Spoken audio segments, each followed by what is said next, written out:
Okay, here we go with actually doing two examples. Okay, instead of pick x, find y, pick x, find y, and make a t-chart and doing it 5 or 6 times, we're going to actually do the shortcut. Make sure you look at the notes that I have loaded up. Okay, very involved. Okay, but I'll try to shortcut it here a little bit with the examples we're doing. I kind of have the nutshell of the notes written down here as we do the problem. And then the second problem, I will use a little less of the setup so you understand what's going on. Okay, step one, get A, B, and C. Well, remember, A is the one being multiplied by x squared, B is the one being multiplied by x, C is the number by itself. So A is 1, B is -6, C is 8. We don't really need the C for what we're doing. In the quadratic formula, it was A, B, and C, but for graphing a parabola, the C isn't that needed. Okay, step one, we're trying to find the line of symmetry. You get that by using the formula x equals -b over 2a. Well, since b is -6, I plug a -6 in.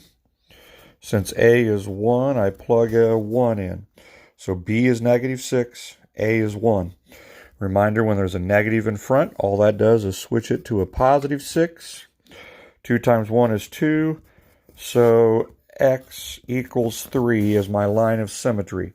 So my line of symmetry is going to be x equals 3. My vertex has to be on that line of symmetry. This saves us time.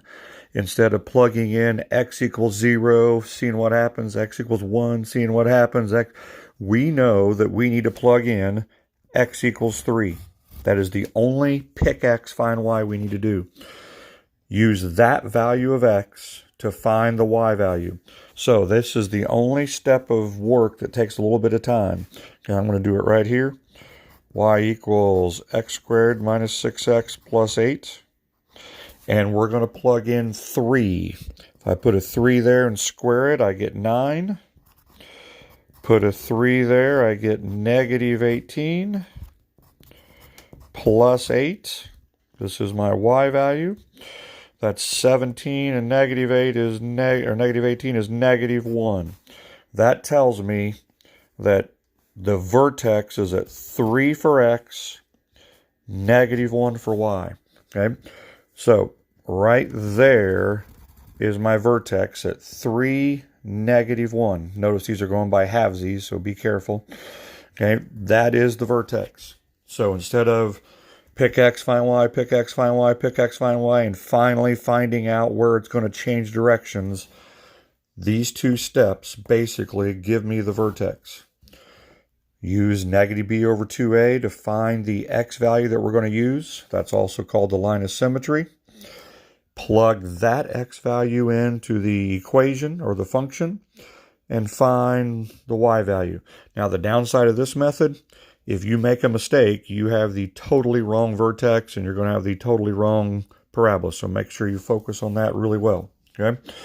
Now, the a number, a equals 1, is like slope, but not quite.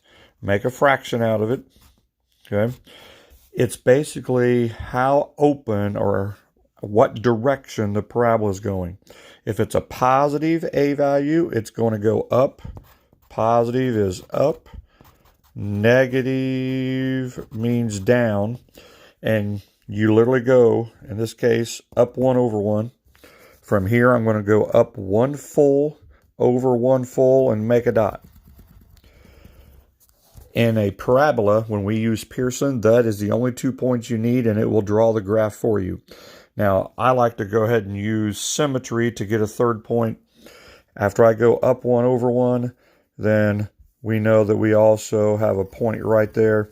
And basically just kind of sketch it. It's going to go up at an angle. Remember, don't keep going up 1 over 1. That would be a straight line. Parabolas are not straight lines. Okay? And then try to do the same looking thing over here. Okay? In a parabola, the shortcut method, those are the 2 most important points we're trying to find. And when you do it by hand, I want you to do that third point. When we do it on the computer, we only need to do those 2 points, okay? There is kind of an optional fifth step, and that is, in this case, the C value is C equals 8. That is basically the y-intercept. It's usually useless because, like in this case, 0, 8 is off the graph, but we know that if this kept going, it would eventually cross at 8 on the y-axis, okay? Not very helpful typically, but I just wanted to bring that up, okay? Since this is already 5 minutes, I'm going to make 2 videos out of this and do video number 2 and make sure you understand how to handle a -2 for A. Okay? So I'll make a second example video of this. Step 1, use -b over 2a to find the x value you're going to use. Substitute that x value into the function to find the y value, and that creates the vertex. A tells you the size of the opening. If A was 2, I would have gone up 2 over 1, and the opening would have been a little skinnier, V-shaped kind of. And then once you get the A, once you use A to get the second point, just use symmetry to get the third point over there. Okay? I'll have this loaded up and get a second example going in just a moment. Thanks, bye.